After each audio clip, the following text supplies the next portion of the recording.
Hello aspirants, day 11 of daily study challenge தான் இன்றைக்கி பார்க்க போகிறோம். ஸோ இது வந்து April 26th. So April 26th வந்து பார்த்திங்கன்னா சண்டே.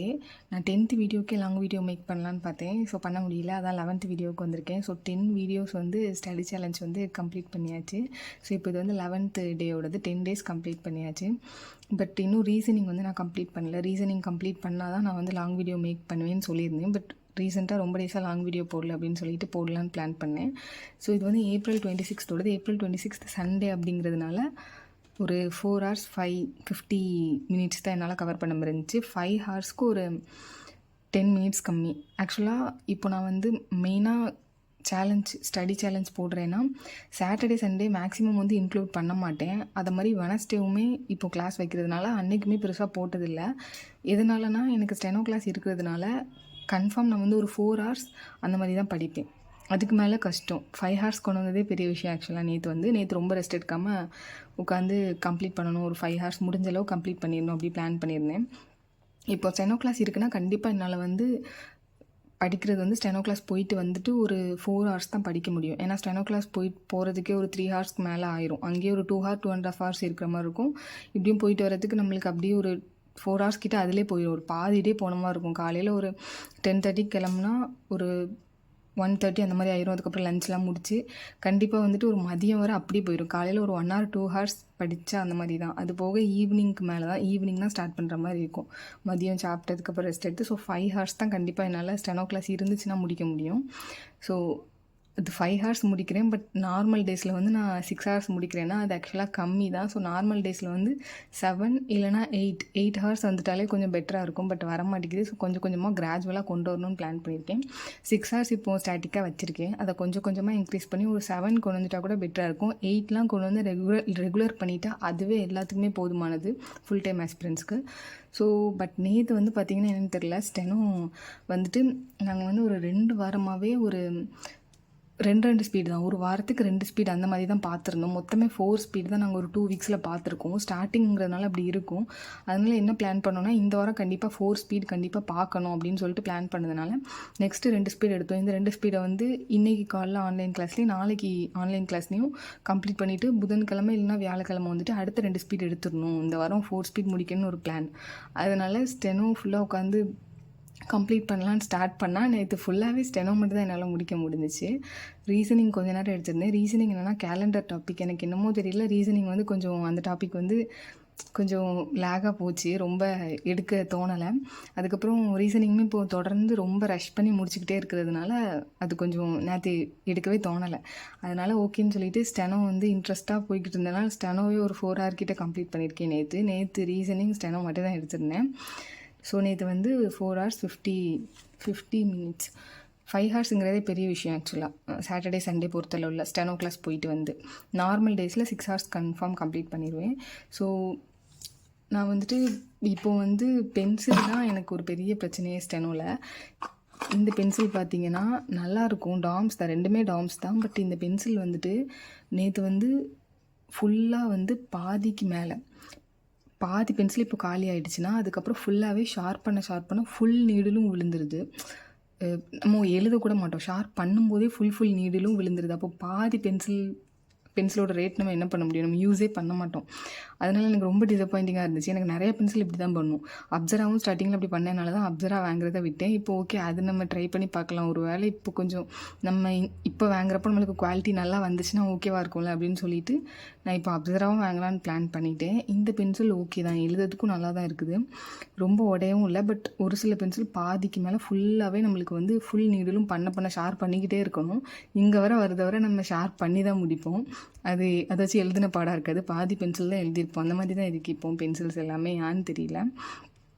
அதனால் நான் என்ன பண்ணேன்னா சும்மா நீடில் பென்சில் வச்சு எழுதி பார்க்கலாம் அப்படின்னு சொல்லிட்டு நீடில் பென்சில் வந்து ட்ரை பண்ணேன். நேற்று வந்து இந்த நீடில் பென்சில் எடுத்தேன். இந்த பென்சிலில் வந்து நீடில் ஃபுல்லாக காலி ஆகிடுச்சின்னு சொல்லிட்டு இதுக்குள்ளே கொஞ்சம் ஓல்டு பென்சிலில் இருந்துச்சு. ஸோ அதை ஃபுல்லாக காலி ஆக்கிட்டு இப்போ நீடில் பாக்ஸும் வாங்கிட்டேன். அது எப்படி எழுதலாமா ஸ்டெனோக்குன்னு தெரில. ஸோ நீடில் பென்சில் வந்து ஸ்டெனோக்கு யூஸ் பண்ணால் எப்படி இருக்கும், பெட்டராக இருக்குமா இல்லை யூஸ் பண்ணக்கூடாதான்னு என்கிட்ட ஷேர் பண்ணுங்கள். பட் நான் வந்து ரொம்ப நாளுக்கு முன்னாடி தான் நீடில் பென்சில் வந்து நார்மலாகவே யூஸ் பண்ணேன். இப்போ ரீசெண்டாக ஸ்டெனோ எடுத்ததுக்கப்புறம் நீடில் பென்சில் ரொம்ப யூஸ் பண்ணல. ஸோ என்ன பண்ணியிருந்தேன்னா அப்படி ரொம்ப நாளாக வச்சுருந்தேன். ஸோ அதனால் எனக்கு வந்து நீடில் வந்து ஒடிஞ்சிச்சா என்னன்னு தெரியல. பட் இன்றைக்கி எழுதி பார்க்கும்போது நான் காட்டுறேன். அந்த பழைய நீடில் வந்து ரொம்பவே நல்லா இருந்துச்சு எனக்கு. இதுதான் நீடில் பென்சில் வச்சு எழுதுனது. பட் உங்களால் நம்ப முடியல, நீடில் பென்சில் மாதிரியே இல்லை. ரொம்பவே நல்லா இருந்துச்சு. ஆக்சுவலாக நேற்று நீடில் பென்சில்கிட்ட தான் ஸ்டார்ட்டே பண்ணினேன் என்னோடய ஸ்பீடை.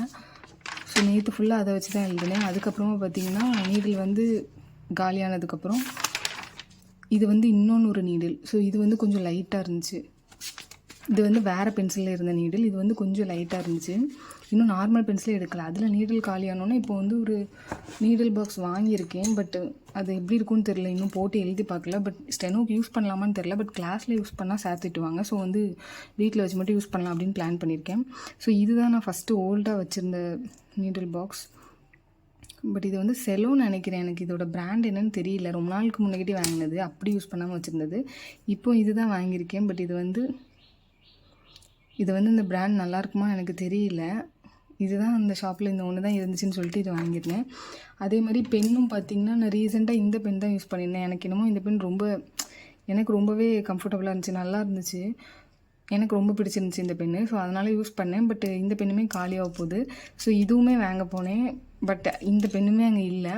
அதனால் இது மட்டும் தான் இருந்துச்சு. ஸோ இது வந்துட்டு வாங்கிட்டு வந்துட்டேன். பட் இது வந்து நான் ஆல்ரெடி யூஸ் பண்ணியிருக்கேன். இது கொஞ்சம் லீக் ஆகுற மாதிரி இருக்கும். பட்டு வேறு பென் வாங்கணும். ஸோ இது இல்லைனா வேறு ஏதாச்சும் ஒரு பென் வாங்கணும். ஸோ இப்போ அர்ஜெண்ட்டாக பென் தேவைன்னு சொல்லிட்டு இது வாங்கிட்டேன். ஒன்று அதனால் வாங்கலாம் அப்படின்னு சொல்லிட்டு வாங்கிட்டேன். பென்சிலும் பார்த்திங்கன்னா இது எல்லாமே இப்போ மினி ஸ்டேஷ்னரி ஷாப்பிங் பண்ணுது. ஸோ பென்சிலும் பார்த்திங்கன்னா இந்த 2 தான் வாங்கியிருந்தேன். நான் ஆல்ரெடி ஷேர் பண்ண மாதிரி இது கொஞ்சம் எனக்கு நல்லா இருக்குன்னு சொன்னதுனால இதில் வந்து 2 வாங்கியிருந்தேன். டாம்ஸ்லே ஜூம்னு சொல்லிட்டு இது கொஞ்சம் நல்லாயிருக்கு. ஸோ இது 2 வாங்கியிருந்தேன். பட் இந்த பென்சில் என்னன்னா கொஞ்சம் நல்லா தான் இருக்கும்.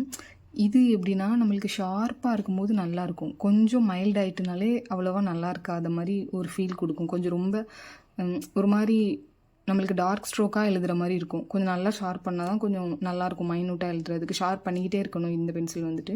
பட் இது அந்த மாதிரி எனக்கு ஃபீல் ஆனதில்லை, கொஞ்சம் நல்லாவே ஃபீல் ஆச்சு. அதுக்கப்புறம் பார்த்திங்கன்னா இது வந்துட்டு ஸோ இதுவுமே வாங்கியிருந்தேன் இந்த பெண்ணோட. இது வந்துட்டு எதுக்காண்டினா டூ டூ லிஸ்ட்டு நம்ம இப்போ டெய்லி எழுதுறதில்ல அந்த நோட்டில். ஸோ அது எழுதுறதுக்காக இது வந்துட்டு. ஸோ இந்த நோட்டு வந்து எனக்கு இப்போ காலியாக போகுது. மொத்தமே ஒரு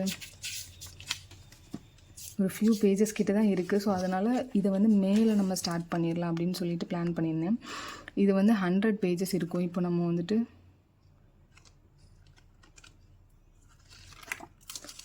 இப்போ ஃப்ரண்ட்டு அதுக்கப்புறம் பேக்கையும் சேர்த்தோன்னா நம்மளுக்கு 100 பேஜஸ் இருக்கும். நார்மலாக இப்படி பார்த்தா 50 பேஜஸ் இருக்கும். இது வந்து பின்னாடி 25 ருபீஸ் போட்டிருக்கு. பட் 20 ருபீஸ் வந்து சொல்லியிருந்தாங்க ஷாப்பில். ஸோ இதுவுமே இப்போ வாங்கியிருக்கேன். இதுக்காண்டினா டூ டூ லிஸ்ட் நான் டெய்லி எவ்வளோ முடிக்கிறேன் அப்படின்னு சொல்லிட்டு. அது மாதிரி இதில் கம்மியான லைன்ஸ் இருந்தாலுமே நம்ம 2ஆக பிரித்தாலும் நம்ம வந்து ஸ்டார்ட் பண்ணுனா கன்ஃபார்ம் ஒரு 1 hour உட்காந்துடணும் அப்படின்னு சொல்லிட்டு பிளான் பண்ணியிருக்கேன் இந்த நோட்டை எடுத்ததுக்கப்புறம். அதுக்கப்புறமா இன்னும் இடியம்ஸ் வந்து நான் ஸ்டார்ட் பண்ணலை. ரீசனிங்கில் பார்த்திங்கன்னா இப்போ நான் கேலண்டர் டாபிக் தான் எடுத்துகிட்ருக்கேன். ஸோ இன்னுமே எனக்கு ரிமைனிங் பார்த்திங்கன்னா சீட்டிங் அரேஞ்ச்மெண்ட்டும் அனலிட்டிக்கல் ரீசனிங் தான் இருக்குது. ஸோ இது வந்து கொஞ்சம் பெரிய டாபிக் தான், பெருசாக லென்த்தியாக போகும், வீடியோஸ் நிறையா இருக்குது. ஸோ இது இந்த மந்த்துக்குள்ளே முடிக்க முடியுமான்னு தெரில. கேலண்டர் கம்ப்ளீட் பண்ணி அடுத்த டாபிக் இந்த மந்தில் கன்ஃபார்ம் எடுத்துருவேன்.